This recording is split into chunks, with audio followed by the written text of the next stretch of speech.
Hi, this is Michael Buffer, and welcome to the BoxHard Podcast. Hello, everyone. This is Mikey Garcia. Yo, it's your boy, the odd guy himself, Malik King Scotty. Hi, I'm Charlie Edwards. This is Fast Eddie Chambers, and you're listening to the BoxHard Podcast with my main man, Joey Coastman. Hello everybody and welcome to episode 143 of the BoxHard Podcast. I'm your host, Joey Coastman. Ayaz Sumra is with me, the infamous Mr. Ayaz Sumra. How you doing, Ayaz? I'm good, Joe. Yourself? Very good, my friend. Very good. Right, let's dive straight into the review part of the show. Let's waste no time. Let's start with a card that actually happened at the Belasco Theatre in Los Angeles, California, USA last week. One fight to mention, it was a man that actually was on our show last week, an undefeated fighter called Blair Cobbs. He was 7-0 with one draw. He moved to 8-0 with one draw. A unanimous decision over Juan Garces, who had a record of 28-20, now 28-21. Rivera, also known as Garces, was also cut on his right eye, an accidental head clash in the fourth and final round. So two fights in a row where Blair Cobbs has been involved in a head clash that's been quite bad to actually open up a cut. But thankfully it was in the final round here, and I actually think it was in the final round in the last fight before this as well. But that fight, that got stopped straight away. This fight went to the scorecards. Thankfully, like I say, a unanimous decision over 4 rounds for Blair Cobbs. It was a last-minute opponent change as well. And the guy who was supposed to be fighting was supposed to be very, inexperienced as a pro. I think maybe he'd had about 7 fights, something like that. This guy, this was his 49th fight. So a big step up in terms of experience. Moving over now, though, to the Barrios Arena in Kazakhstan. A very, very bizarre fight that unfolded here. Bebut Shumanov, 17-2, took on Hizny Altunkaya. Now, Shumanov had been out the ring for over 2 years. He also retired due to basically being blind. And he came back with some money and decided to promote his own show here. He actually was a promoter as well as the main event boxer.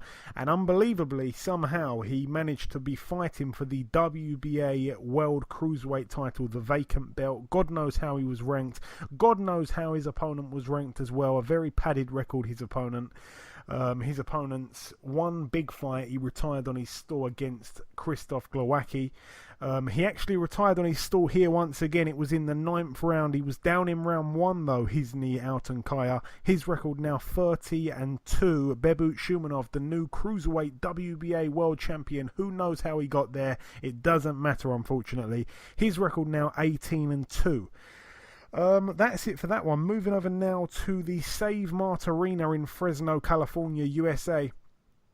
The fight, of course, between Jose Ramirez and Danny O'Connor. That fight got pulled off. Danny O'Connor really, killed himself almost, and I say that quite loosely. I don't mean to be too harsh with that, because he was seriously in bad trouble with his health.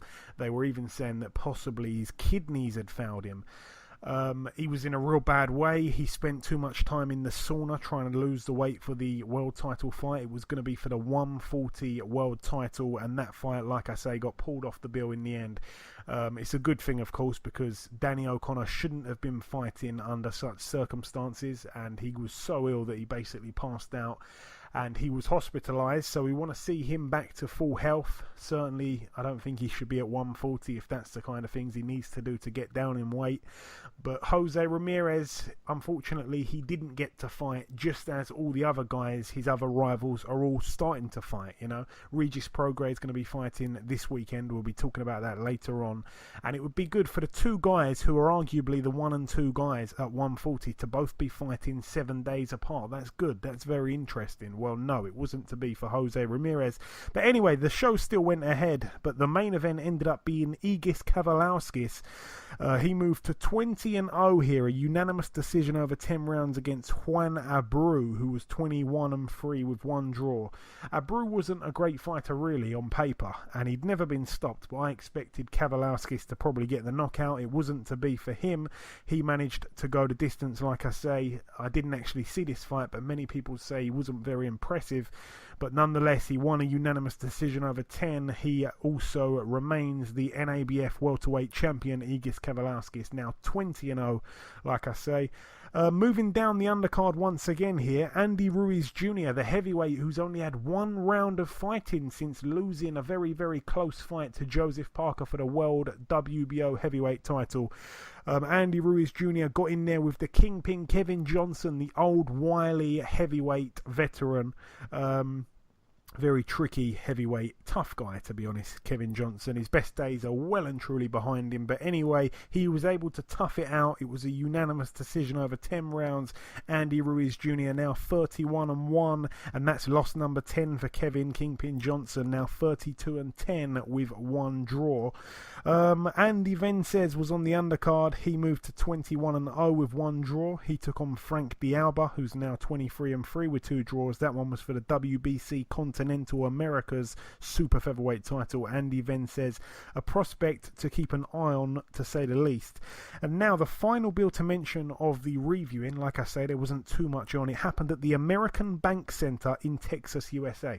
Now this fight here, or this card here I should say, holds great significance to not just myself and Ayaz, but to the BoxHard followers, I guess. We actually streamed this whole entire card on our website, www.boxhardpodcast.com. It's not the greatest website, I have to say so. I'm not the best when it comes to editing web pages and stuff like that, but we did successfully have the fight streaming on one of our pages on the website, and a lot of people tuned in, I believe. So yeah, it was quite fun to host our very first, our first fight card, and if I'm not mistaken, it was the only place in the UK that you could actually watch this fight. So I was happy to, give this fight card some UK coverage, and for those that tuned in, it was a decent night of boxing. Unbelievably, it didn't end up happening in the end. I'm not quite sure why. I think the fight fell through literally about an hour or so before it was set to happen.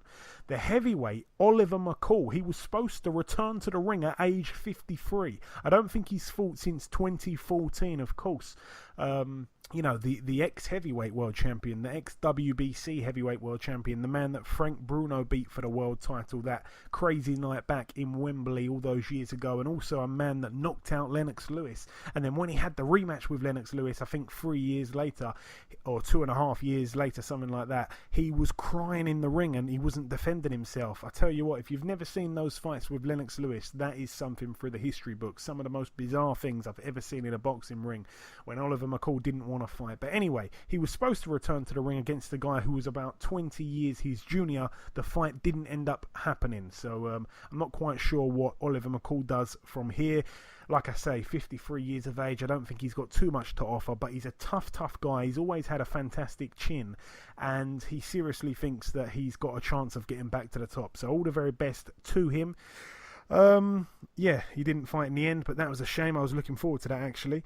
And just another thing, I was sitting with the current super flyweight WBA Continental Champion, Charlie Edwards. I was sitting with him at his sister's house just on the weekend. I think it was Friday.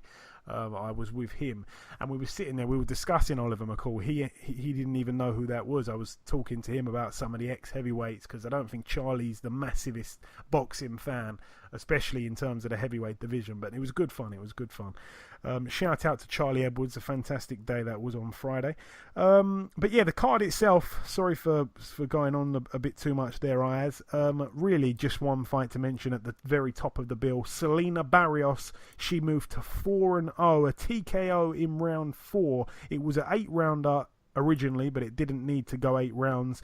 The opponent in the other corner, they were billing her from the same nation as Gennady Golovkin. Her name was Ida Salty Baldanova. She was actually 3-0 also with one draw, so both ladies were undefeated. Selena Barrios managed to absolutely almost decapitate this lady here with a humongous left hook knockout. And I've got to say, it was one of the most brutal knockouts I've seen this year. And, you know, to see that from a lady, that was something special. You don't see that too much in the female side of the sport. We do see it here and there, don't get me wrong. We do see it here and there, but a real brilliant knockout there from Selena Barrios. She's now, like I say, 4-0. We will be speaking to her brother, who's also an undefeated professional in the men's ranks, of course, later on in the show. But that's really it for the reviewing. Just before we wrap up part one, the last thing to do, of course, is to welcome our very first guest. Ladies and gentlemen, please welcome the reigning IBF and WBC super middleweight world champion. And she doesn't just rule one weight division, oh no, she's also the IBF and WBA middleweight world champion also. It's the golden girl, Miss Claressa Shields. Claressa, welcome back on the show. Thank you. You like that intro? Yeah, that was great. So, Claressa, we last spoke back in January. At the time, you were fresh off your win over Tori Nelson. Of course, you then decided to move down in weight, which can be very difficult. It can be very tricky to do sometimes. Firstly, before we get on to the fight itself, how did your body feel after going down to 160? How comfortable or uncomfortable was it to make the weight? Well, I had never been that big and been that inactive for that long before. So fighting from January till June, I had all that time just really lay around and really wait for a fight day. And I didn't realize how big I was because my body didn't show. But I got as big as 183. And I was walking around at 183 without even knowing it. So once it was 7 weeks out from the fight and they gave me the fight date, I got in the gym and I went to work. And I lost the first maybe 10, 12 pounds easy. But then the rest of the weight was pretty difficult. I mean, once I hit 163 pounds, I was like, oh shit. You know, I was kind of, I was lightheaded sometimes. And the last 3 pounds would not come off. And I really had to fight to get that last 3 pounds off to make 160 for the weigh-in. And I ended up weighing 159.6 the day of the weigh-in. And yeah, it was a strange feeling, and I think that I think I did a great job with my nutrition, but I also know that I need more help with it. Like, you know, I've always been the person to control my own life and cook for myself and do things for myself, but I definitely getting a nutrition for my next camp because my next fight should be against Hammer. But overall, it doesn't matter how my body feels. I go in there and I perform, and that's exactly what I did, but it was a little difficult. Okay, so obviously, like I say, you've still got your belts at super middle and middleweight. I wanted to ask you, even though you just kind of said there that, you know, you're hoping for the Hammer fight next, will we see you, do you believe, for the foreseeable future at middleweight, or do you reckon, you know, in the very near future, you'll probably go back up to super middle? No, I definitely have a goal to be a 3-division time world champion, so 154 is the weight class that I can make. Being at 160 pounds, like I said, it was difficult getting the last 3 pounds off, but that's because I was so inactive and I had gotten to 183, but I don't think I'll have those problems again. I think the fight's been 3 weeks away. I'm only 169 pounds, and I've been eating whatever I want, but I'm definitely investing in the nutritionist, and we're going to do a better job at my diet than what I did before, because it was just me by myself, but when I did speak to a nutritionist, which was like maybe last week, I told her my diet and my routine, and there's a few things that we need to fix that went into how I felt for the fight at 160, which can make me feel a lot better, and we'll be able to make 54 comfortable. Okay. So I'm definitely still looking at going to 54. Okay, that really is ambitious, so I wish you the best of luck with that. The fight itself now, Claressa, obviously it was just over 2 weeks ago against Hannah Gabriels in your hometown state of Michigan. In the very first round, you found yourself on the canvas. It seemed to be from a right uppercut that you had a little bit of a delayed reaction to. What actually happened there? Were you caught cold? Was the punch just simply a good punch? Just explain to us how you ended up on the deck momentarily. Well, if you watch the fight, I didn't go down from an uppercut. The uppercut actually hit my glove, and I believe it was the hook that she threw probably hit me like a little bit on top of the head, but I was off balance. I had just threw a 1-2-3, and I had pulled too far with my hook over to the right, and I don't know where my foot placement was at, but it was more off balance because when I fell on the ground, I kind of looked, and I was wondering how the hell you get down here because I wasn't hurt. I was able to get right back up, and I still had my legs. I wasn't dizzy, and it was more of a flash knockdown. It wasn't anything that I really considered that hurt me. Okay. Fair enough. Now, of course, you did, however, get back up and dominate the remainder of the fight, winning unanimously over 10 rounds. Would you rate that as your hardest fight of your pro career thus far? I know you thought it was going to be going in, but afterwards, would you say it was the hardest fight of your pro career?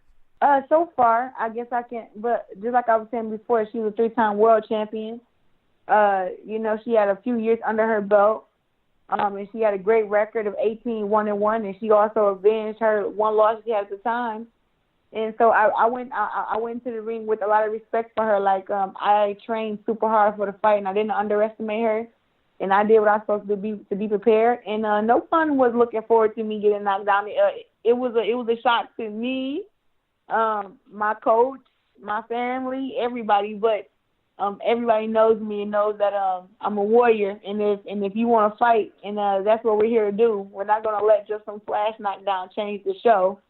The fight goes on, and I kicked up on her every round, and I beat the brakes off of her to win the unanimous decision.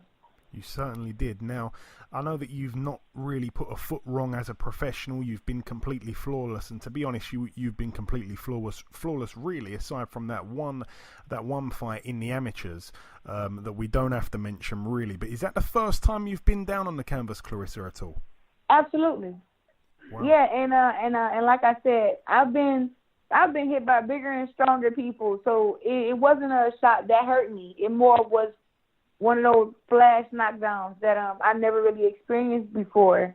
It wasn't something that shook me. Like, I've been hit where I've seen stars before, and but I've never been dropped. I haven't been dropped with a body shot. I haven't been dropped with a head shot. I've never been stunned or fell or anything like that. It was more of like a shot that caught me off balance, and that was it, really. Okay. You've had 6 fights now in total, Claressa. You've won the NABF title in your second fight, the WBC silver in your third fight, the IBF and WBC super middleweight world titles in your fourth fight. You defended them successfully in your fifth fight, and now you've just won the IBF and WBA middleweight titles in your sixth pro fight, which simply means 6 different belts in just 6 fights. That is truly remarkable. Do you sometimes have to just take a step back and think, wow, I can't believe what I've done? You know what? When you're the person making the history, you don't really think about it. You just kind of focus on the big picture. And the big picture for me is the millions of dollars. And, of course, to have the 3-division to be a 3-division world champion. So I really can't dwell too much on what I've done right now. You know, it's just another step forward to where I'm trying to get to. And I really can't. I think if I dwell on it now, it'll make me feel like I've done enough, and that what I've done is better than what anybody else has done. So why should I do more when it's more of like I have to keep being in competition with myself, you know, and not really dwell on it and just keep looking forward. You know, I'll be able to reminisce and celebrate and everything about what I've done at the end, because that's when the celebration really means something to me. That's a brilliant attitude to have. Now, of course, you fought on the same card as Christina Hammer, who is now a big rival of yourself. She, of course, fought on the undercard against a former opponent of yours, the extremely, extremely tough Tori Nelson. Christina was able to beat Tori in similar fashion to the way you did, in terms of a wide unanimous decision win for her. But after your fight, you and Christina Hammer had a little moment. You approached her, you both exchanged words. You actually told me when you last spoke to me that fight would happen later this year. It seems like that will be the case. Is that still the case? We reckon it's going to happen before the year's up? Yeah, it should. I think we're looking at October, mid-October, end of October. We're waiting on I'm waiting on my manager and them to give me a date. And as long as she agrees to it, we should fight. I'm not turning it down, and hopefully she isn't. She's been able to be ringside 3 or 4 of my fights. She should feel comfortable now. She's fought against an opponent that I've fought to see how to try to make herself feel better about how she would do against me. So hopefully she shouldn't turn the fight down. And maybe with me getting knocked down, maybe it gave her some more confidence to sign the damn contract and get it done. So I think it should happen. And it's going to play out the way that I've been saying it's going to play out. I'm going to beat her. I'm going to hurt her. And I'm going to dethrone her. And I'm going to be the unified champ at 160. Now, that little moment that you had, obviously, it's made so much interest because, the women's boxing game doesn't always get the recognition. I don't need to tell you that. You know that yourself. But that little moment there sparked so much interest. Do you believe that's a brilliant thing for women's boxing? Is that something that you think the women's boxing world really needs, stuff like that? Women's boxing needs the same thing that men's boxing needs. We need the build-up. We need the promoters. We need the animosity, and we need the trash talking just like the men's boxing do. I don't know why they want women to be ladies outside the ring, but then inside the ring be beasts, and then think we can just transform back to being a lady right after the fight. When it's like, no, we are ladies that box. Period. So there isn't a certain way that a lady should act. I think that women's boxing is missing so much because they try to put us inside this box of how we should act and what women do compared to what men do, when it's like that's not what it's about. This is about boxing. And honestly, I don't want to see anybody fight who I think are friends. I think you guys are super cool and you guys are so nice to each other. What the hell I want to see you fight for? Like, I want to see somebody who got some beef with each other get inside the ring. And I think after the fight that I had with Barrios, me just talking to Hammer, it's all a mind game, and I wanted to let her know, I do want to fight you, and I don't like you, and I don't like the team, and I want to fight you, and that's more of what took a lot of interest from people, and bring a lot of excitement to just women's boxing, and that's why my fight had over 410K viewers, and that's been the highest that a Showtime edition or Showtime Boxing has got since 2014. So women's boxing do need that, and we need to let women be how they are and express themselves, and that's how we'll sell fights. Like, just how the men got to sell fights, women got to sell the fights too. Absolutely. Very well said. Now, I want to ask you, is there a genuine dislike for Christina Hammer, or is it more like the media kind of pitting you both against each other and perhaps influencing some hate between you both, some kind of rivalry? Or is it genuine? Do you have a dislike for her? No. I just tweeted this other day. I love all the girls that box because we all have the same drive in a way. It was a great tweet. We all have the same drive. We have the same drive, and we all want to do better for women's boxing. Like, we want women's boxing to be at the top. We want to be number one. And I respect that from any woman boxer. And I think people get that mixed up with being competitive. I'm just super competitive. Like, I want to fight the best. And, when it comes to fighting, it isn't a friendly game. So nothing personal for me to have a dislike against her. No. I just think that we both disrespected each other. I think she disrespected me more, but whatever. And I just feel like that comes with being competitive, and it doesn't have nothing to do with me really disliking her. Like, after the fight, we can be friends. Like, with Tori Nelson, I think people felt the same way. Like, oh, I really had beef with her. No.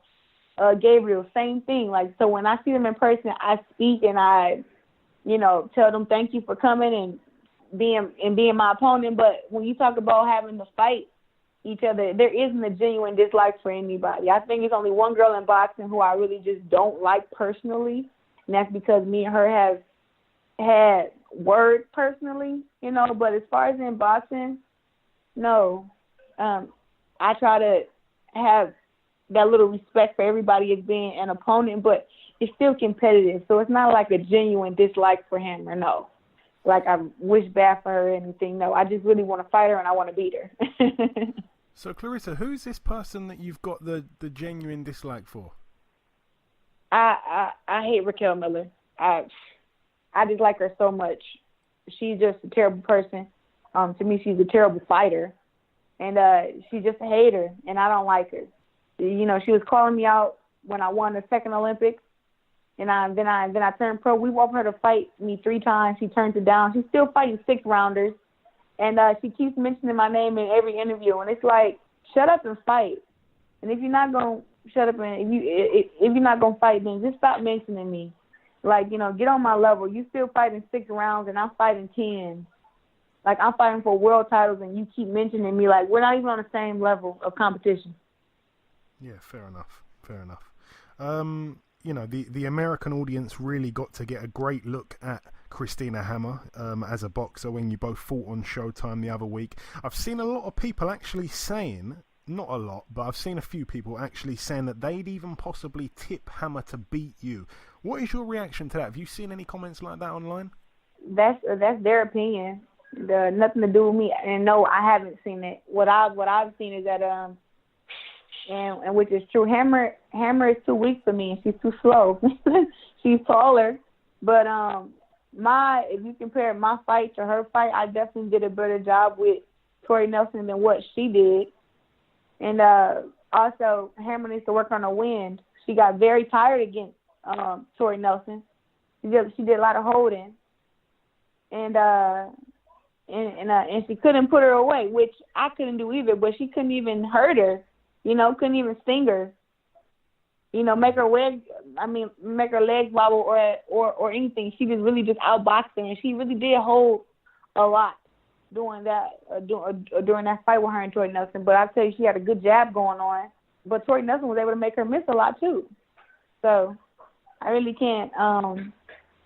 Like I said, that's everybody's opinion. I'm glad that she has some fans. For somebody to root against me and root for her, because right now 90% are rooting for me, and because they know boxing, they know that I'm one of the greats, and it's whatever. She can have her fans, and I'm gonna have mine, but the fans can't get in the ring and help you fight. It's gonna be me and her in there, and I'm gonna give her hell. Absolutely. Now, I was going to ask you when you think your next fighting. I know that you said you believe it will be sometime in October. You're just waiting on a date, kind of thing. So you've kind of answered that question there. Coming down to the last couple questions now then, Claressa. I remember last time, I'm putting you on the spot a little bit, so you don't have to do this, but I remember last time when we spoke, you gave us a brilliant 3 or 4 or 5 seconds of Rihanna. I just wanted to know if you wanted to give us any of your beautiful vocals this time we speak to you. What's some Rihanna songs that I know? It hasn't got to be Rihanna. You can do you can sing Happy Birthday, even though it's not my birthday, whatever you want. Dang, you caught me at a... Let me look at my phone real fast. I don't know what song to sing yet. Have you ever heard Ella May, Naked? I don't believe I have. I may. If I hear you say it, I might remember it. It doesn't matter. You can sing anything you like. Okay. I haven't got used to singing yet. No, and you don't have to, people Claressa. listen to me. You don't have to. You don't have to. We'll save it next time. Next time, I'm gonna try to work on my voice as well. We'll do a duet next time. For sure. Now, the final real thing I want to ask you, Claressa, if there is anything that I've missed out at all, if there's anything that you want to get off your chest that I perhaps haven't asked you, just before you go, give us any message you like, not just to myself but also to the listeners. Well, to everybody listening, I just want to say that women's boxing is on a rise, and just remember the word fair. Whatever you think that men's boxing need, women's boxing need also, and that goes with the commercials that you see. When you see the WBC commercials and they showing all the guys' highlights who got WBC belts, sometimes you need to sit there and ask yourself, why aren't there any women in that commercial? Same thing with any other commercials or any other network, and that's what women's boxing need. When you see all these things with the men, you have to know that that's what we're fighting for. We're not just fighting for equal pay. We're also fighting for equal TV time, equal for them to, promote us the same way that they do the men. And that's how women's boxing will even get on the same level as the men. And there isn't a certain way that a woman should act. There's so many different personalities and different women in this world, and there are some girl boxers that are quiet and humble, like Katie Taylor, and then there are boxers like myself who are very bold and and who are outspoken. Really? And I'm humble at the same time and confident, But and then there are just some girls in boxing who are just straight mean. They're mean and they're nasty and they yell and it's all these different kind of girls, and it's just about accepting it, and stop trying to tell us, oh, be this kind of woman. And lastly, we got to get rid of this sex thing, selling sex about you having to be pretty. Every girl is pretty in her own way, but they talking about being pretty and showing skin and all this stuff, and that doesn't have anything to do with boxing. Like, boxing is about fighting.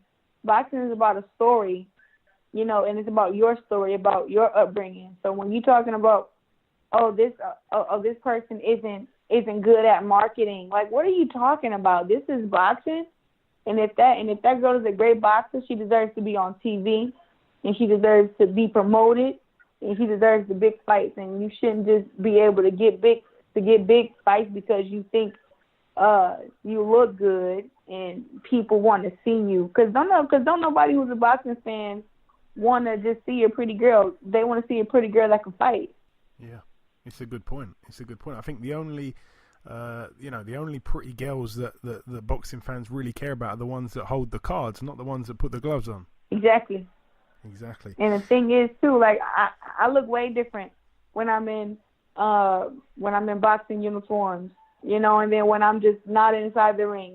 We look way different. All the girls do. You want somebody to get dolled up and everything. You're never going to see me inside the ring wearing some eyelashes or like some makeup. It's just not going to happen. Like, I'm getting in the ring with my braids and my Carmex and my Vaseline on. That's it.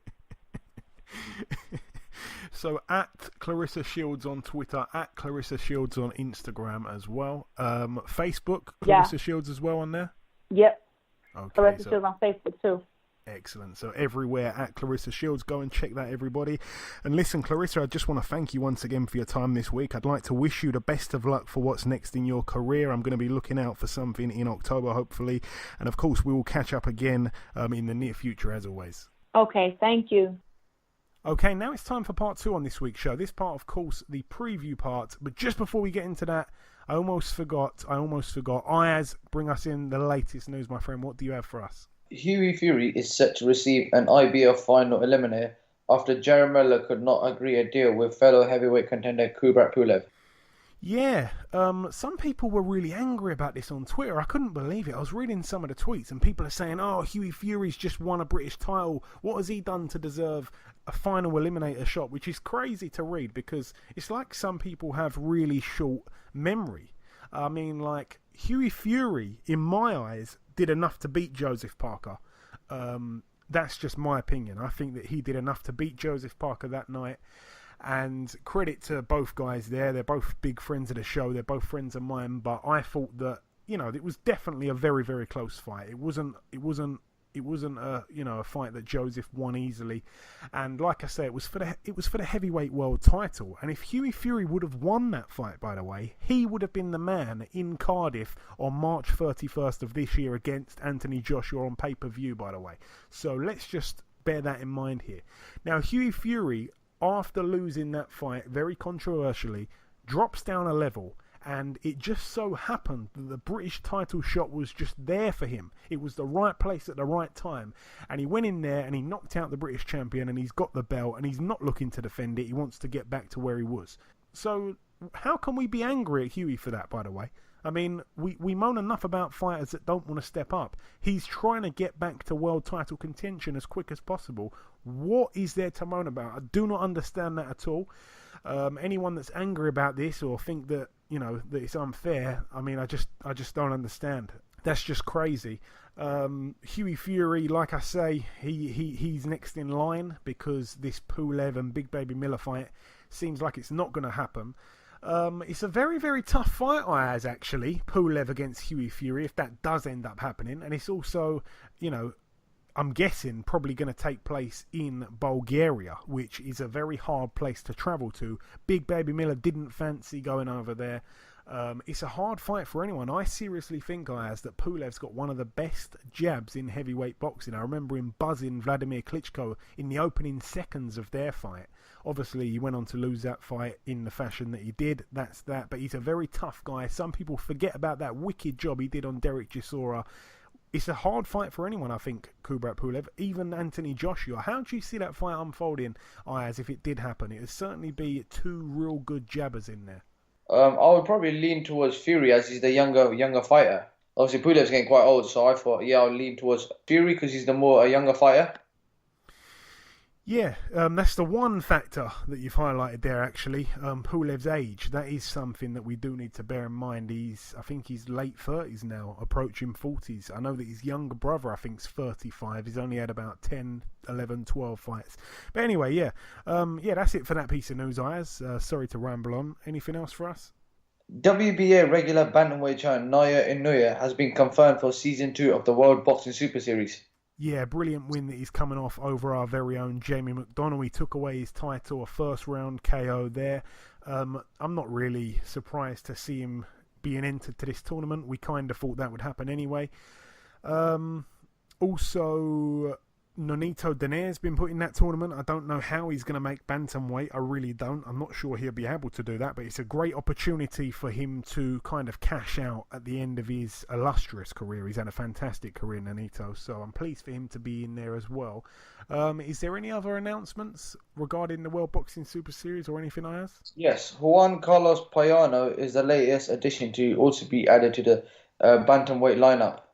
Okay, a man that I think Jamie Mack wanted to fight for quite a while, actually. I think he's a former belt holder. Is he still a belt holder? I can't remember. I know he certainly used to hold a belt. He's kind of gone quiet a little bit, Payano. For a while he was being talked about. I think it was when he was taking on Roche Warren and stuff like that. But since then, he's kind of gone underneath the radar a little bit. He's had 3 fights since that Warren fight, and he's not a current world champion, actually. He's the WBO Intercontinental Bantamweight champion. He won that title back in March of this year. Yeah, I mean, it's a decent addition, I guess. Yeah. A deal has been reached for Danny Jacobs to face Sergey Derevchenko for vacant IBF middleweight world champion title. Yeah, a lot of people thought that Daniel Jacobs would try and swerve this fight because this Sergey Derevchenko, he's actually, a bit of a killer from what we're being told. He's a guy that's wasting no time. He's certainly trying to jump up those rankings, and he is doing that. And this is, like you say, a world title fight. So you can't really knock Derevchenko. I like what he's doing. He is 32 years of age, so he's trying to kind of move at a decent speed. But yeah, it's a tough fight. I mean, this guy is 12-0 with 10 knockouts. He's got some real good amateur experience. I think he's fought quite a few decent fighters in the amateurs as well. He was in the 2008 Olympics, which seems like a long, long time ago now. That's when, like, James DeGale won his medal and stuff like that. But, yeah, he's had a few fights in the WSBs and stuff like that.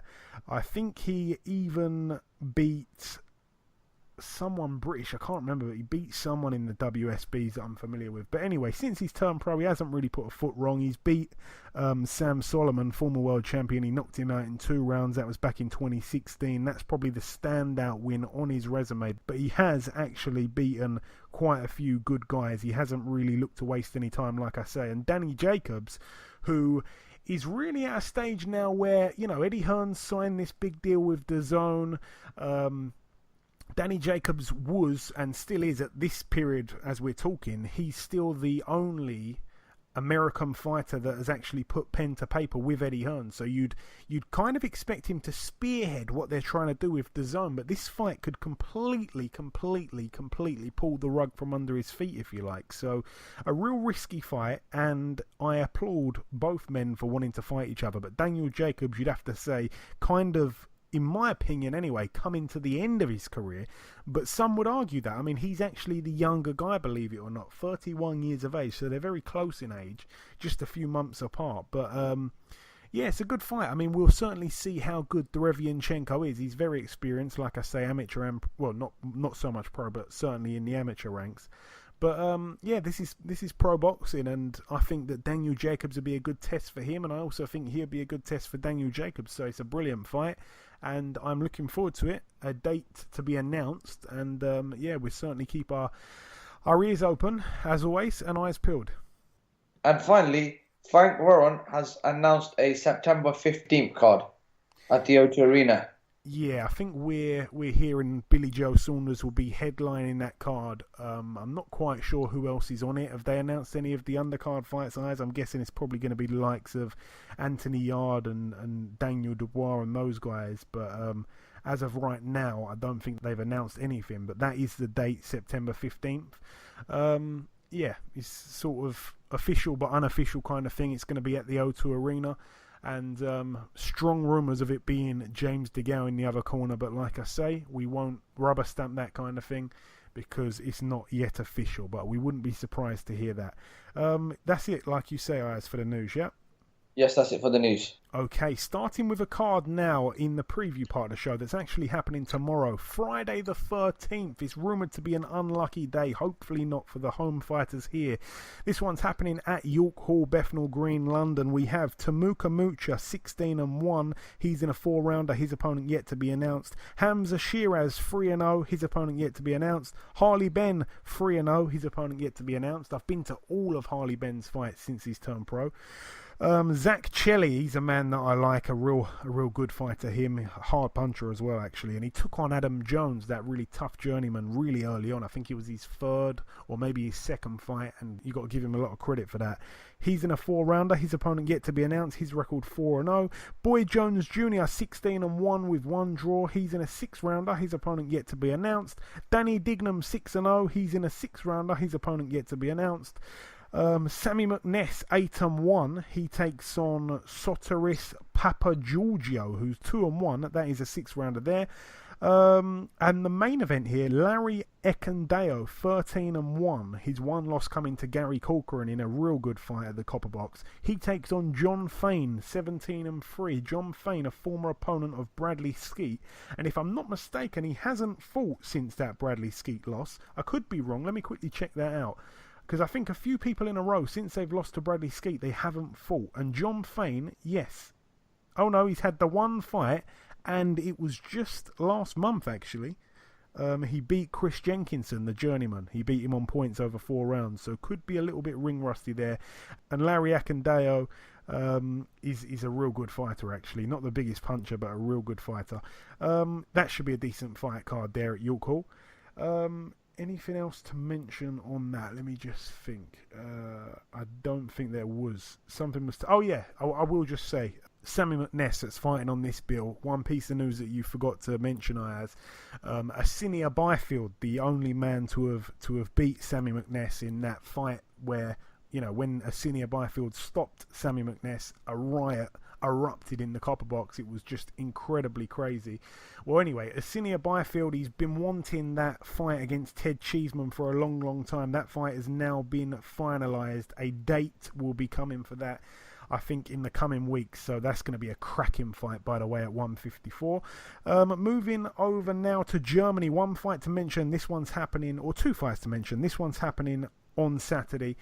We have on the undercard, Zach Parker, our very own Zach Parker, the prospect that's signed to Sauerland Promotions. His record 15-0. He takes on Gerd Ajetovic, who's 31-17. That is an 8-rounder there.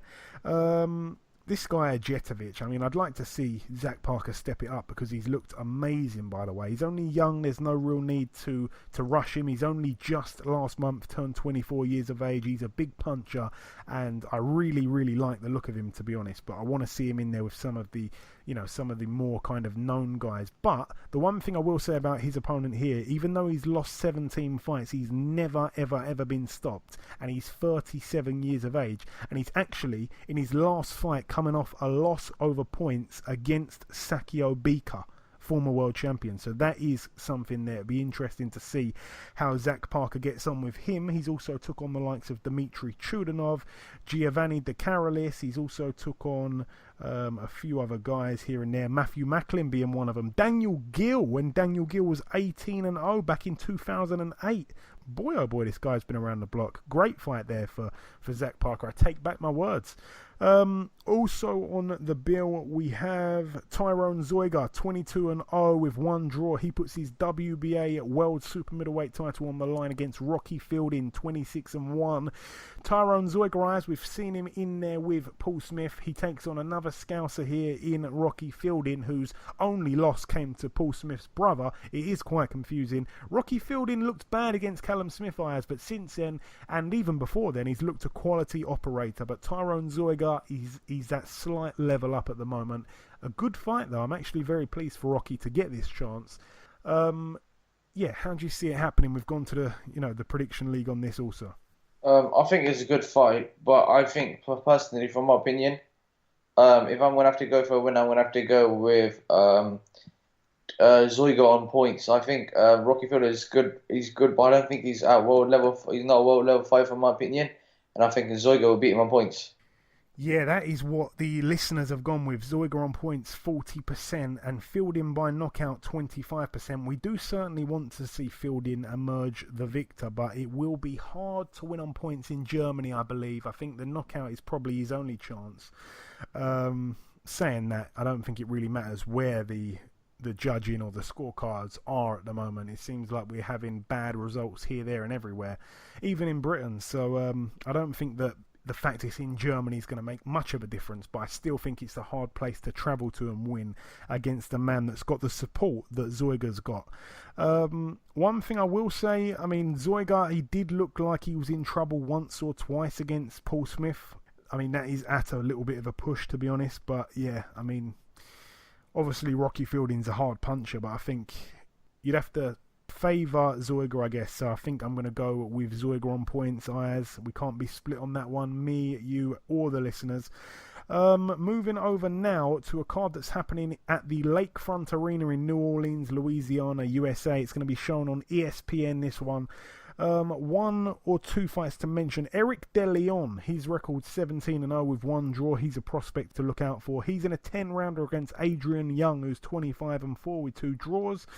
But the main event, really... Oh, in fact, no, I'm going to mention this one. Jean Rivera, 13-0, another prospect to look out for. He's in a 10-rounder against Virial Simeon, who we know very well. His record 21-2. His 2 losses, one was against Scott Quigg in a real good fight, and one was against Lee Selby. So, yeah, it'd be interesting to see how Jean Rivera gets on. Certainly a measuring stick fight there. But the main event, Regis Prograis, 21-0. He puts his interim WBC World Super Lightweight title on the line against Juan Velasco, 20-0. Both undefeated here. Combined records of 41-0. A 12-rounder, of course. The winner goes into the 140 edition of the World Boxing Super Series. Ayaz, we've gone to the predictions. How do you see this one unfolding? Regis Prograis. I'm going to go with Regis Prograis on points because I don't really know much about him, but if I have to, I'll go with the points to Prograis.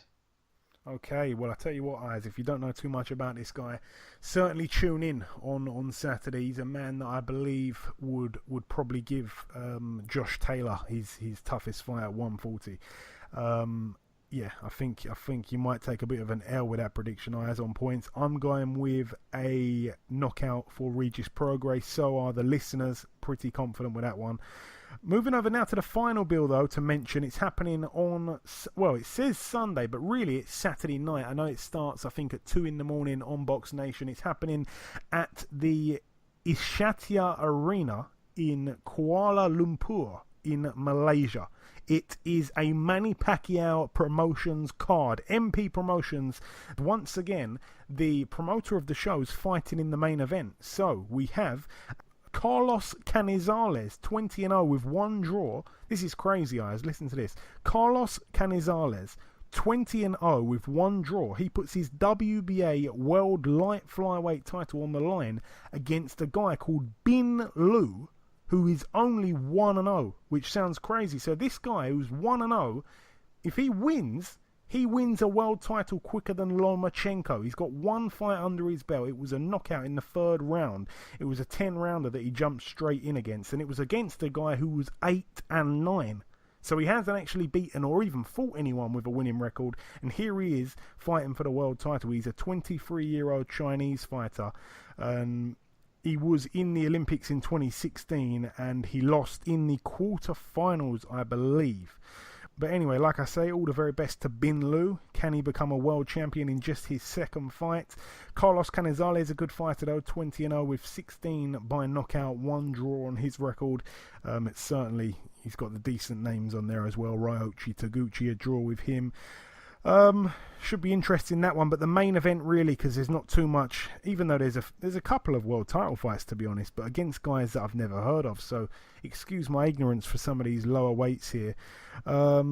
The main event, Ayaz, let's waste no further time. Lucas Matisse, 39-4, puts his WBA World Welterweight title on the line against Manny Pacquiao, 59-7 with 2 draws. If Lucas Matisse wins, that's win number 40 for him. If Manny Pacquiao wins, it's win number 60 for him. Unbelievable.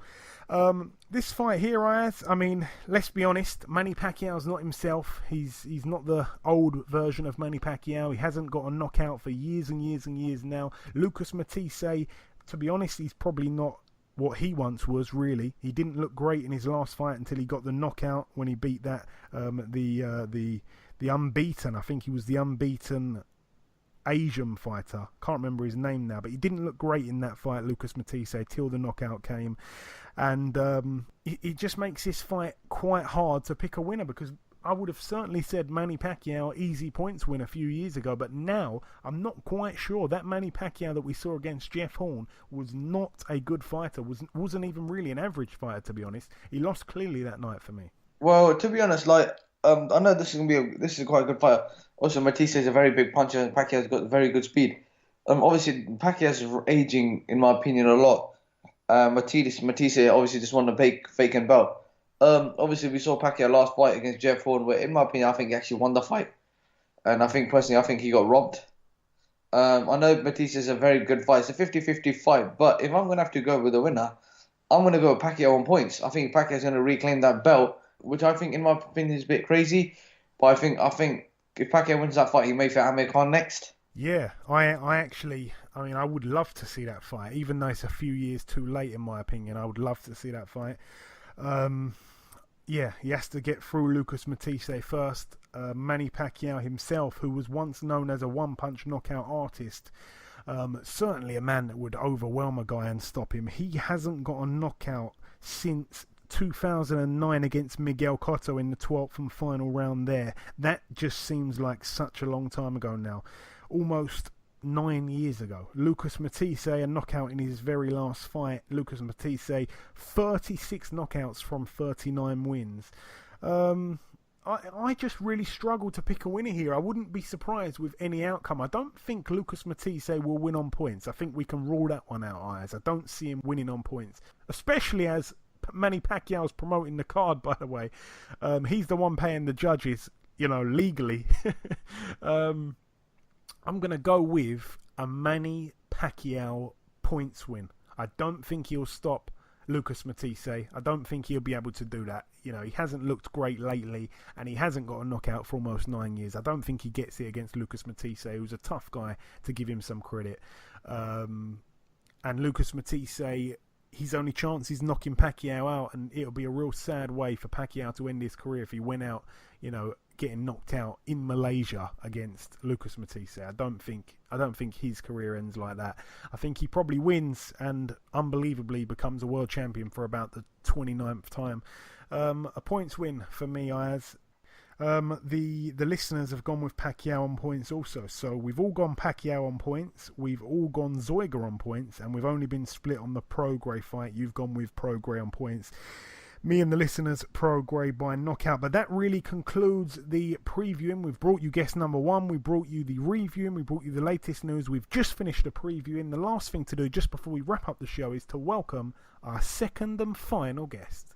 Ladies and gentlemen, please welcome the undefeated super lightweight prospect, Mr. Mario Barrios. Mario, welcome to the show.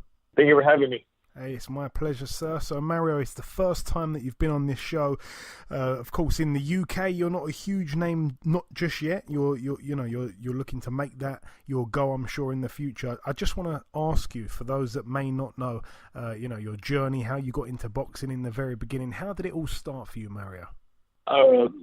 It's a funny story, actually. My mother, she actually took me and my older sister to the gym when I was 6 and my sister was 9, and I mean that's how we got started. And I mean we went fighting throughout the amateurs, and then that led me to turning pro at 18, and my sister turned pro maybe two or 3 years after that. So at this point, of course, you've managed to compile a record thus far of 21-0, 13 by knockout. You've fought some steady opposition, not really the big names, but some of the guys that you've fought, you know, some of the guys that we've seen in with various other prospects. I'm talking about the Yardley Cruzes, the Jose Rodriguezes, and a few others. However, you've been very impressive against some of these guys. Looking down your record, I've probably identified Devis Boshiero as the toughest opponent, a solid European fighter. You completely shut him out and dropped him in the 12th and final round. But tell me, champ, was he your toughest fight thus far? I've had a couple of tough fighters, but Devis Boshiero, he was definitely one of the ones who he tested me in the ring because that was my very first time going 12 rounds. I mean, and he carried me the whole 12 rounds. So I mean, I really had to learn how to pace myself because I jumped from fighting 8 rounds straight to the 12. I mean, it was a great learning experience. I mean, he was a real tough fighter. He was short, he really made me have to, really have to box, using my range and everything. I mean, it was a great learning experience. But, yeah, I mean, I've had several, tough, really tough opponents that have tested me. Okay. Yeah, no, he's a guy that's certainly been around the block, and, the way you beat him was so impressive. In your last fight, I mean, they actually showed your last fight on the TV over here. You fought, of course, Yudi Bernardo. You looked extremely good in that fight, and the finish was excellent. Speaking of excellent finishes, though, Mario, I think your sister had a slightly better finish in her fight on the weekend. Would you agree? Yeah, no, I mean, there's no doubt about that. I mean, my sister, I mean, she fought Aida Lady Sparta, from Kazakhstan. I think she trains out of Los Angeles now, but, I mean, she was a very tough opponent. They were calling her the female Triple G. And, I mean, my sister, took her out, in stunning fashion, I mean, you don't see many knockouts like that, the females. I mean, so, her knockout was, by far one of the best knockouts, I've seen. Yeah, for sure. I mean, we were proud to stream your sister's fight on our website, giving the UK viewers a chance to tune in and watch a night of boxing. Your sister, of course, is now 4-0 as a pro. Tell me, Mario, are you nervous when you're watching your sister fight from ringside, or are you able to remain calm? I wish I could remain calm. Man, every time I'm working her corner, I mean, got so much anxiety. I can't even sit still in the corner. It's crazy because, I mean, I don't even get like that for my fights. But I mean, me and my sister have trained together, ever since we first started. I mean, we do very well, when we're around each other. And I mean, I feel very comfortable in her corner. And I mean, I can only hope, she feels the same. Yeah, very well said. I remember just after the fight finished, you climbed up on the, up onto the canvas, and you had a brilliant, very wide smile. You were very pleased, a very pleased brother there on the weekend. Now, obviously, she's a couple of years older than you. Now, I'm wondering, did you guys get on well when you were growing up, or did you ever used to clash? Did you ever used to fight? And if so, did she even get the better of you? Yeah, I mean, we've always had a very close relationship. I think I can really say, my sister is one of my best friends. I can go to her for anything. Like I said, we've always had a super close bond.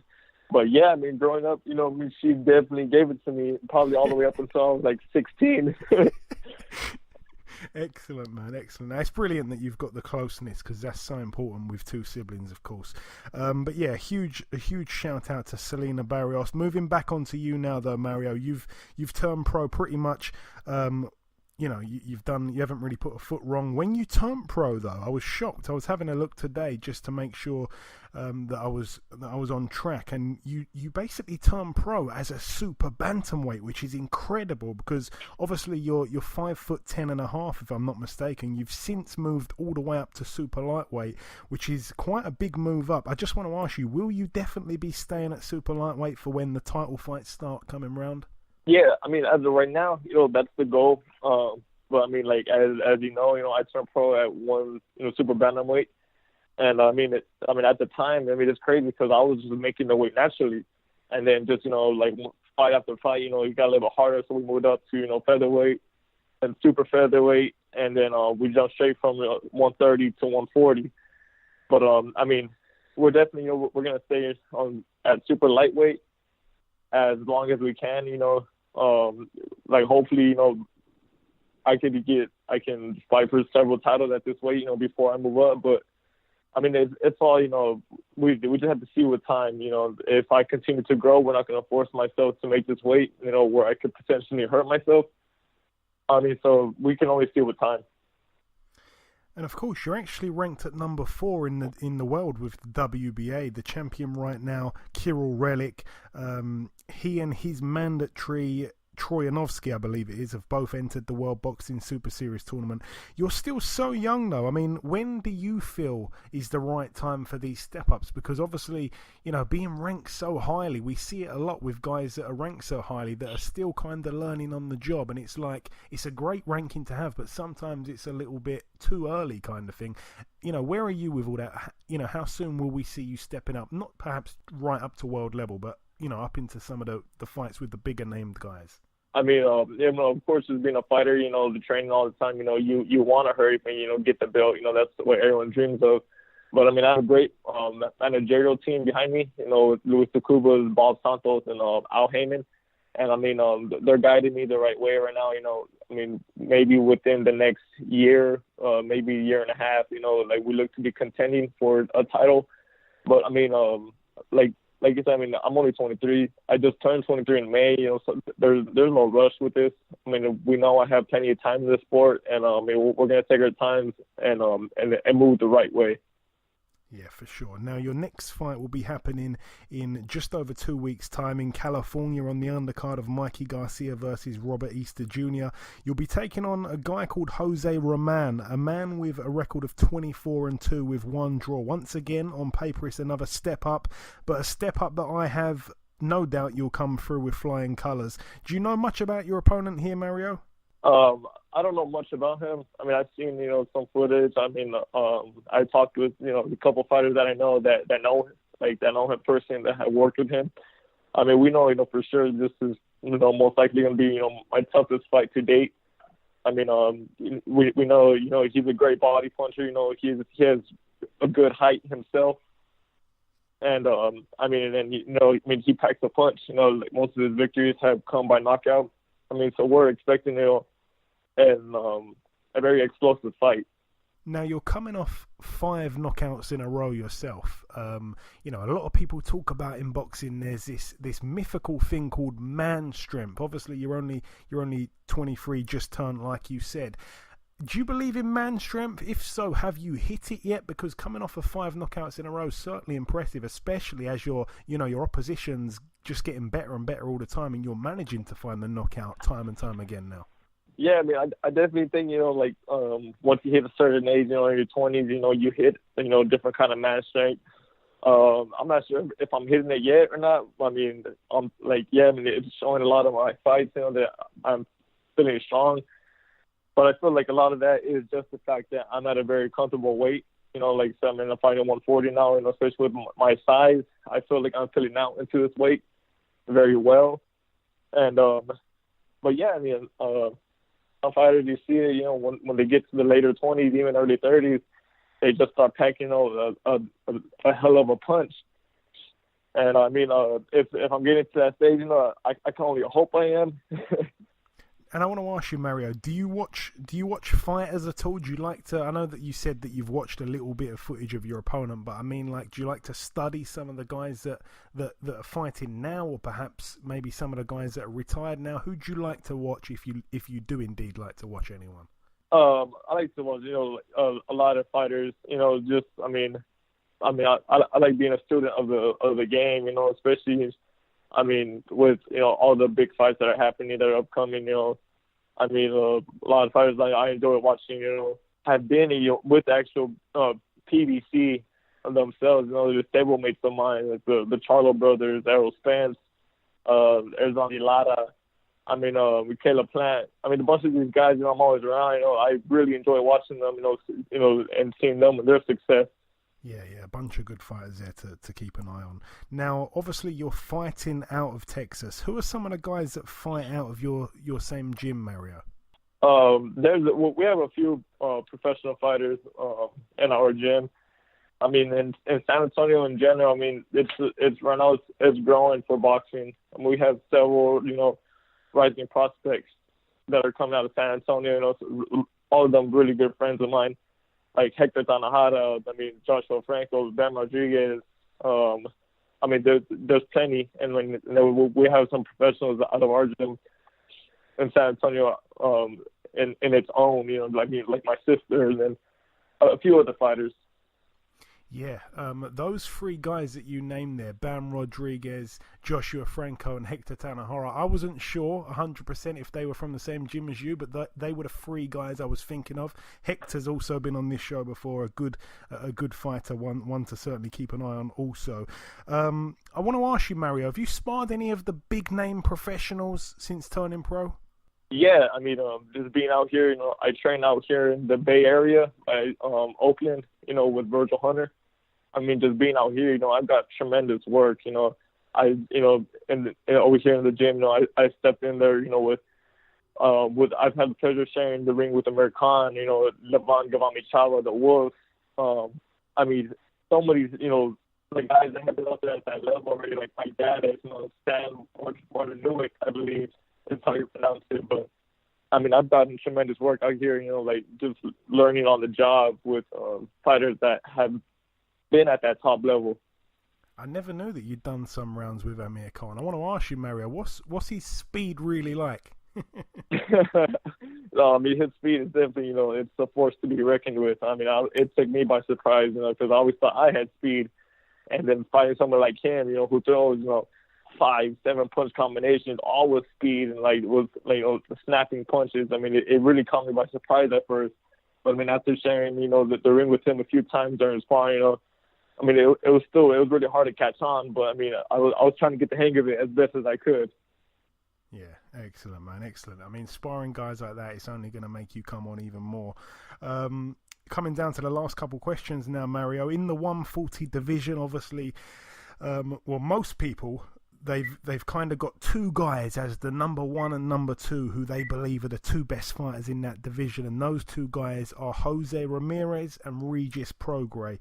Who do you identify as the best fighter out of those two guys? A lot of people are very split. Yeah, I mean, honestly, both of those fighters, they're at the top of the division right now for a reason. And I mean, it's styles make fights, and I think, to really get, who the best fighter is, you really have to, I mean, the fight has to be made. I mean, the guy that made it, who's a great boxer puncher. Then you have Regis Prograis, he's, at times he boxes, but I mean, he packs a hell of a punch. I mean, so, both fighters, they have their strengths, and I mean, you really just have to, wait for the fight, to see how both of those fighters match up with each other. Yeah, fair point. But a brilliant fight. Hopefully it does happen at some point, especially while they're both undefeated at the moment. Now, I like to ask this question, Mario, but I understand, obviously, you're very young. You may not have much of a knowledge on some of the UK fighters, but I do like to ask, who's your favourite UK fighter, Mario, if you have one, of all time? I mean, it can still be a guy boxing now. It can be a guy that's retired years ago. Like I say, I don't know what your knowledge is on UK boxing, but if you have one, let us know. I kind of goes back to the question of fighters I've stepped in the ring with. I've actually, I forgot, it's in my mind, I've had the pleasure of sharing the ring with Ricky Burns. I mean, he was a fighter, I've enjoyed watching. I mean, and of course, Amir Khan, before I even came out here to the Bay and started working alongside with him, I mean, I always enjoyed watching him, even from the Olympics. So those are your two kind of main guys? Yeah. Yeah, no, that's a good two. Obviously, you got Anthony Joshua. Everyone seems to like him. Are you a fan of him as well? Yeah, I mean, I enjoy watching, the heavyweight fights. I mean, one of my really good friends, trains out here alongside with me too, Tony Yoka. I mean, that's his weight division. I mean, so in the heavyweights right now, I'm rooting for Tony Yoka. But I mean, I enjoy watching Joshua fight. He's very, with those guys is, any punch, can hurt you. Like, that's what's so exciting about that weight class. Yeah, Tony Yoka just beat a British fighter just recently, Dave Allen, a friend of the show, but that's another story. And finally, Mario, just before I let you go, I wanted to give you an opportunity just to let the listeners know your social media handles. Where can they follow you to be a part of that journey, to jump on the bandwagon and watch you progress to the top? Yeah, I mean, anyone, they want to keep up with my fights or just, me in general, they could follow me on Instagram and Twitter. It's going to be boxer_Barrios. That's Barrios. Absolutely. Boxer_Barrios on both Instagram and Twitter. Excellent stuff. But listen, Mario, it's been my pleasure interviewing you, sir. I'd like to thank you for your time. I'd like to wish you the absolute best of luck for July 28th, and I'm sure that we'll catch up again sometime soon. Yeah, definitely. Thank you for having me. Okay, and this wraps up episode 143 of the BoxHard Podcast. I've been your host, Joey Coastman. Ayaz Sumra has been Ayaz Sumra. A massive thank you to our two guests on this week's show, the undefeated super lightweight prospect Mario Barrios and the undefeated four-belt world champion Miss Claressa Shields. Whilst we've been recording this show, news has emerged that Tyson Fury's next opponent will be the two-time heavyweight world title challenger and former cancer patient, Mr. Francesco Pianetta. Francesco's a man that's been around for a very long time. He boasts a record of 35-4 with one draw. He actually once upon a time took the O from Johan Duapus. He beat our very own Max Skelton.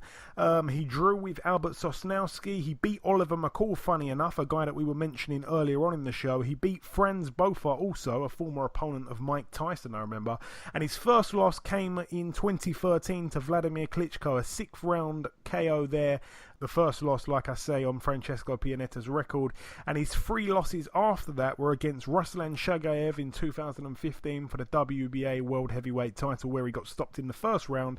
And then his other 2 losses were against Kevin Kingpin Johnson, a man that we mentioned earlier also. That was in 2017. And Peter Milas just last month, actually. It's a decent but steady step up for Fury. I'm not really complaining, to be honest. This fight will be happening on August the 18th in Windsor Park, Belfast. Perhaps this guy would have been a perfect kind of guy to come back to in that first comeback fight for Fury. I know that Eddie Hearn wanted him to take on someone like a Travis Kaufman. I think this guy kind of is the same sort of caliber of opponent. No disrespect to Travis Kaufman, of course. But yeah, the biggest thanks of all, as every week, goes out to you, the listeners. Thank you so much for listening to this week's podcast.